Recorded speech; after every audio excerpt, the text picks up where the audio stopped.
Video number 38. Number 38.1. My mother passed in February at the age of 97. She was in hospice for about 6 weeks. I would ask her if she was having visits from anyone, and she would say no. But 2 days before she died, I was sitting with her. Her room was very peaceful. She was sleeping. Someone had turned on some light piano music and the lights were turned low. I woke her up from crying because the room got very pressurized. It felt like someone had their hands on my shoulder and someone was standing in front of me. When I started crying, the pressure went away. My mom woke up, had a coughing spell and wasn't making much sense. Except she turned to me and said, "Remind me to call Mom to make sure she and Virginia, her sister, got home all right." Her mother died in 1985 and her sister died in 2010.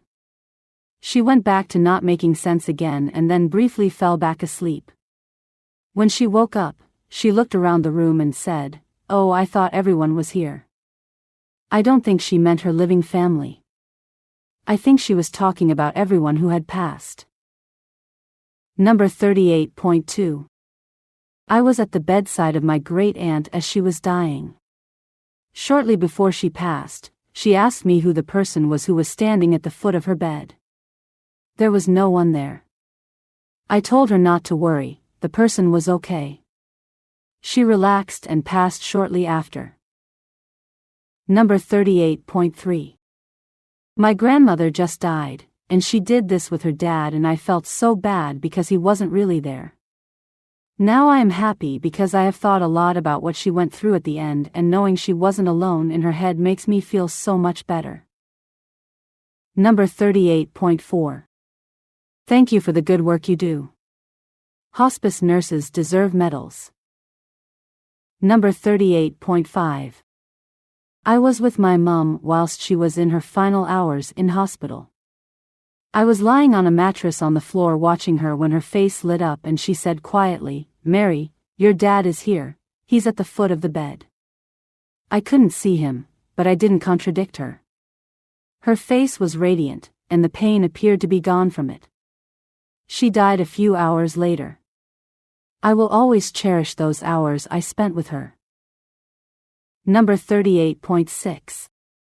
Yes, my mom, a few days before she died, was talking to a dead person and it comforted me. She was smiling. Number 38.7. My older brother was 45 and he started seeing his cat and my dad, and our grandparents as well. He was healthy other than normal stuff. Then he went to the hospital for his pancreas. Suddenly, he started talking so much about these past relatives. It was the same day, then within 24 hours was in the intensive care unit, then he felt sick and was put on a ventilator. Anyway, I flew in and a total of 36 hours later, he passed away. Multisystem organ failure. Number 38.8. My dad died suddenly in 1978. My grandmother, my dad's mother, helped my dad raise me, my brother and my sister. She found out she had liver cancer in 1987 and came to live with me. I kept her here with the help of hospice until she died.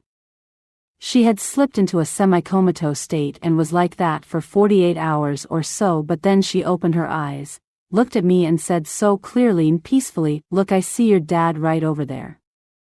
He's waiting for me." She passed that night. I'm teary-eyed writing this. They both love the Lord and are in heaven. Please subscribe, like and share with anyone that needs these comforting stories. Search for my related book on Amazon using the title of 4,000 Deathbed Vision Stories. Sincerely, Ken.